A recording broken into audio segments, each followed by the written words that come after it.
and then we heard the sound of fire. Now, I couldn't tell if that was live munition, if it was rubber-coated steel bullets, but it was quite a lot of fire, a lot more than we've been hearing over the past several hours, where it's been quite sporadic. This was a good 1 minute's worth of almost continuous fire. We also started to smell tear gas, and we're quite away from Tahrir Square, so there must have been a lot of tear gas in that square for it to start wafting our way. It was certainly seemed that way. So we can't exactly see the square from where we're at, but it does seem like there's some kind of action taking place in there. Well, from what we're seeing right now on the pictures from the square, and we've got this aerial shot of Tahrir Square, it looks pretty quiet right now. So that incident that you're probably describing is probably taking place maybe at some other vantage point. Let me just ask you about the mood. Are people scared? Are people worried about the events of the next few days? Because we heard Mohammed al-Baradei call on the anti-government demonstrators today to continue demonstrating until Friday at least. How worried are people about the events there? People are very worried and extremely frightened. They have been saying to me that they haven't seen anything like this happen in Egypt in their lifetime. They don't really know what to do next. They don't know how to react. They know that a change is coming, but they don't know whether it's going to be good change or bad change, and they're very worried about the immediate future. Just people in the street have been trying to keep their property safe, keep their family safe, and they're watching a lot of television, trying to find out from different channels what's going on. They can hear what's going on just outside their windows and their balconies, but a lot of people are afraid to actually step out, so they're getting their information from the television screens. And still in the street, I can see dozens of people around. They are trying to protect their properties. They are holding sticks and whatever, as we've been seeing really in reporting in the last few days. People have put up barricades as well to try and stop anyone who's running into their house. Right. Other people that you've been speaking to that you're just describing there, are they sympathetic at all to the anti-government demonstrators, or do they just want things to go back to the way they were? Well, it's really a mix of people, and I've spent a lot of days now with the protesters that are anti-government. I've now spent the entire day with pro-Mubarak supporters, and it's a completely different point of view. I mean, people have outright told me that they believe that Mubarak is a good president and he should stay. But really, overwhelmingly, those who are, if you like, quote, Mubarak supporters, I think are just afraid of any kind of change, and they're afraid of what could come next. It's almost a situation where it's better the devil you know, and that's the sense that I'm getting from a lot of these people here, that they're just worried that the change that might come next is not necessarily good, and so perhaps it's better to keep the status quo. That's the sense I'm getting, even from those who say that they support Mubarak. All right. Well, thank you very much for speaking to us. We'll leave it there for now. Of course, we'll be going back to you regularly for updates. Again, the latest being from the Ministry of Health in Egypt, which is announcing that at least one person has been killed and 403 injured after today's clashes in and around Tahrir Square. Let's now speak to Amira Hawidi. She's a journalist at Al Ahram Weekly. Thank you very much for speaking to us. So tell us first about where you are and what you make of the events today. I am in the center of Tahrir Square, and I've been here since around 3 p.m. And since I came here, since my arrival, I could see that there are armed thugs trying to storm Tahrir Square. The army is not preventing them. The protesters here are in high spirits, and they're quite anxious, but they're in high spirits. And they feel that we shouldn't give in, and they are resisting.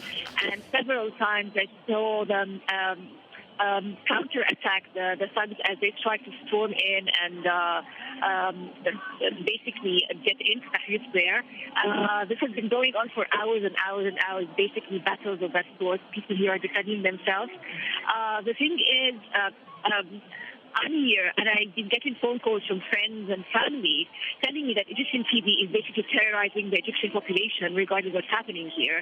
They're telling them that there are armed thugs driving, heading towards Tahrir Square. This is state television telling the Egyptian people that armed, dangerous people are heading towards Tahrir Square, and they're not doing anything to stop them.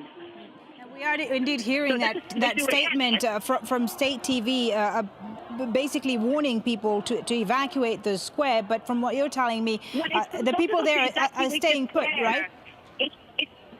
I'm sorry, I think I can hear you very well, but it's very difficult to evacuate the square because I've been trying to get out, but all the exits, there are thugs outside the exit. So it's safer for me to stay here.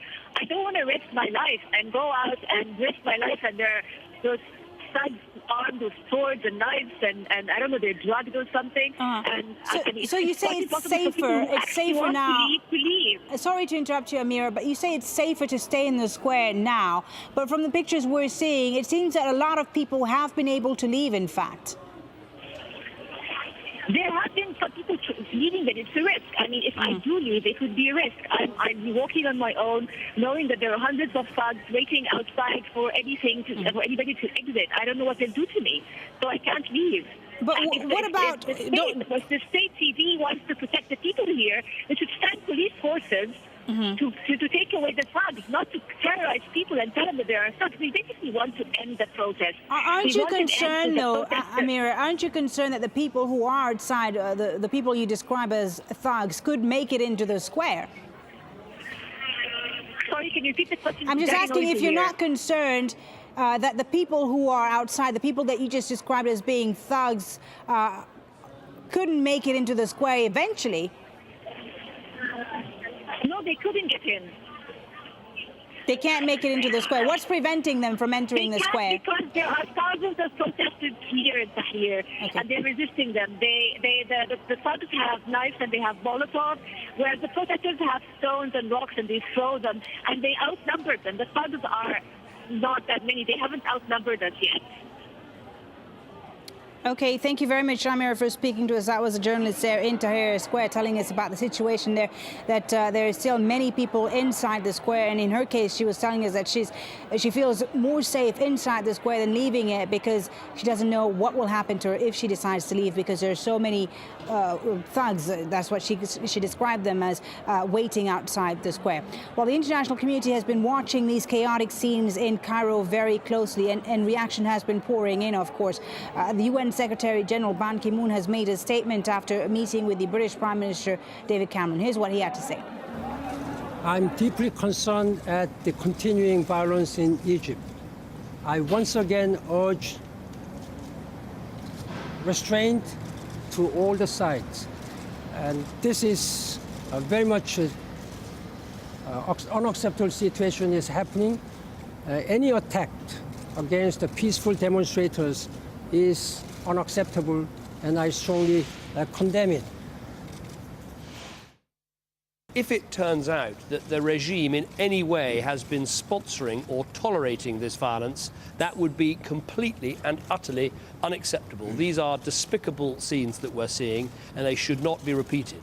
They underline the need for political reform, and frankly for that political reform to be accelerated and to happen quickly.